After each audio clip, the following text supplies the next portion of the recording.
Sure. This is one of my other babies. Two little girls, and Power Monkey Camp is my other child, and it's good to see it's turning 10 years old this year.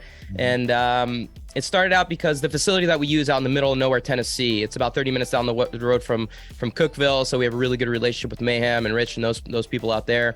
The facility is used for a kids gymnastics camp in the summers. It's owned by two Olympic buddies of mine, John Roethlisberger and John McCready, two Olympians, awesome guys.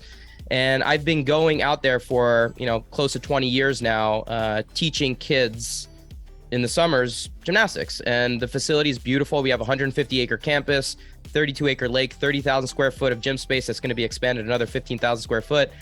And so I would just had this idea of saying, why not, they don't use it for the rest of the year. They use it for 10 weeks in the summer. Why can't we try to create an environment for adults to come and be kids again and come and learn from some of the best minds in the space? So the first camp that we put on in 2013 was based around trying to bring in great coaches, great minds, and create an educational experience. And I think we did that really well. I was able to, me and Chad Vaughn, me and Chad are our logo. That's Chad and that's me. We actually did this at our first camp. Nice. I did a press to handstand while Chad was in an overhead position in the bar, and that became our logo.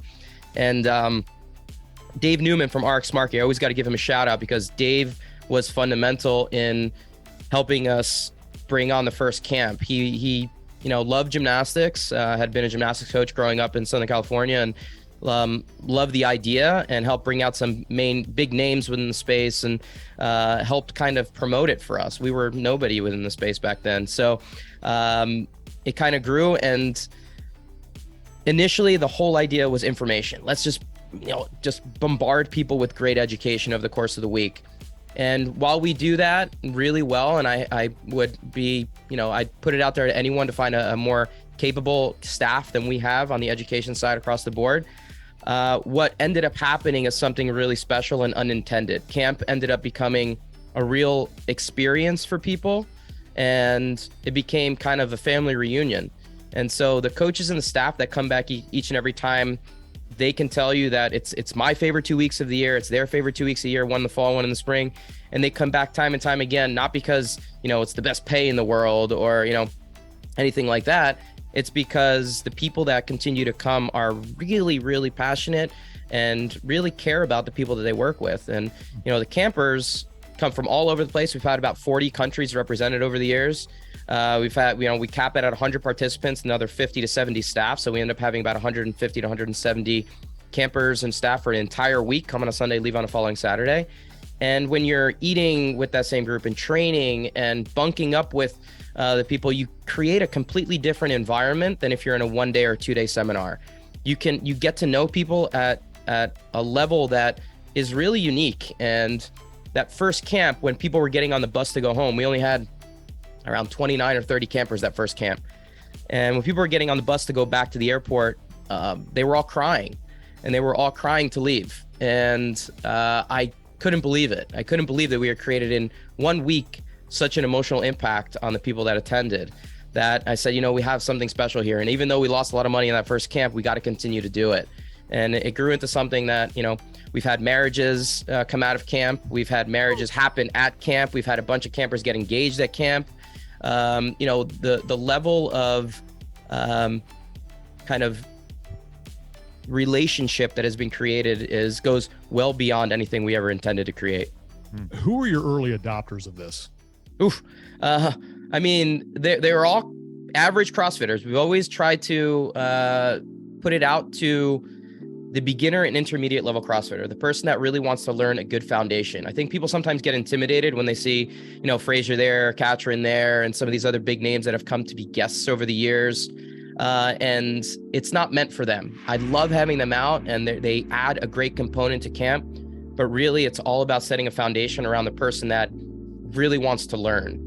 And it's never been around the elite competitor. It's not been about that type of athlete. It's been about the everyday average CrossFitter that just wants to get better. Mm-hmm. You mentioned something there, the intimidation factor, that I think a lot of people who'll be listening to this, who are coaches at affiliates and train on a regular basis, are quite familiar with that, especially with newcomers into the space, because sometimes, whether it's kicking up into a handstand or doing some of these gymnastics movements, pretty intimidating for the average person without a background. Over your past decade of running these camps and teaching people, what have been some things that have been effective in kind of lowering that barrier and dropping that wall for people to get into it? Well, one, I think the setting of camp allows for it to happen where, it's a kids gymnastics camp. So there's pits and there's foam settings, and it's very much the type of environment that we would teach in a gymnastics setting where the surfaces are a little bit more forgiving. But along with that, all of our coaches have dedicated their life to their specialty. So they've worked with thousands of athletes who have all gone through every single variation of intimidation factor or being scared or thinking something's dangerous or being worried, and they know exactly how to approach that particular issue. So no matter what, type of athlete comes in to work with us, we know how to tackle it, and we know how to tackle it on the spot, on the fly, as quickly as if we were working with someone who was an elite athlete. So the level of the coaching that you have there, and I think you'd experience it right away, is such that no matter what your level is, you're going to feel comfortable. And, we have athletes from every skill level, every background. We have, Haley came out when Haley Adams came out as a camp for the first time when she was 15 years old. She kind of grew up at camp the first few years of her being a junior level athlete. And we have had athletes in their mid 80s in the same group with, CrossFit Games level athletes. So it really is meant for every age, every demographic. If you haven't gotten into a handstand, we'll get you upside down for the first time in a comfortable, safe environment. What does a camp look like? I mean, how long, what goes on there? Give me the sort of the elevator. It's pretty intense. What happens here? It's pretty intense. So intense in the sense that it's a packed time frame. We have everyone show up on a Sunday. You kind of do introductions, and then we put you into a group. And that group will rotate through 10 stations throughout the week. There's 3 gymnastic stations, 3 weightlifting stations, an endurance station with Hinshaw and his staff. Martone leads our kettlebell station with his staff, AJ and Zach, who are also great kettlebell instructors, are part of that team. Dave Newman runs a jump rope station. Then we have Olympic gold medalists running our rowing station. So we have 10 stations that people rotate 2 hours through. We do yoga in the mornings, and then there's open gym in the middle of the day. And then at night we have lectures. So we have a nutrition lecture, we have a mindset lecture, we have a sleep lecture, we have adaptive seminars, we do breakout sessions into other fun things. We do movement analysis, we do metabolic analysis, metabolic testing, RMR, VO2 max testing. We do contrast therapy, Ice Barrel and Sisu Sauna are sponsors, so we do contrast therapy. We have a whole recovery state. It's quite in depth in terms of a well-rounded understanding of how you individually can become a better athlete, but also more importantly, we try to bring this, how can I become a better coach so that I can pass this along to the athletes that we work with. We do a field trip out to Mayhem on Wednesday, and Hinshaw runs everybody through a few workouts at Mayhem as a little field trip to get off campus. And then on Friday, we have a little fun competition for everybody to end the week, and then cornhole tournament and a big dance party at the end of the night. That's normally a costume party, which gets a little crazy, and we end the night with a costume party and a cornhole tournament.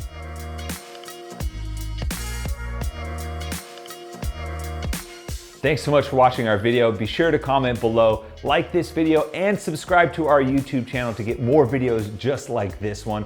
Follow us on Instagram at Talking Elite Fitness. Be sure to subscribe to get all of our audio episodes when they drop on Apple Podcasts, Spotify, or wherever you get your podcasts.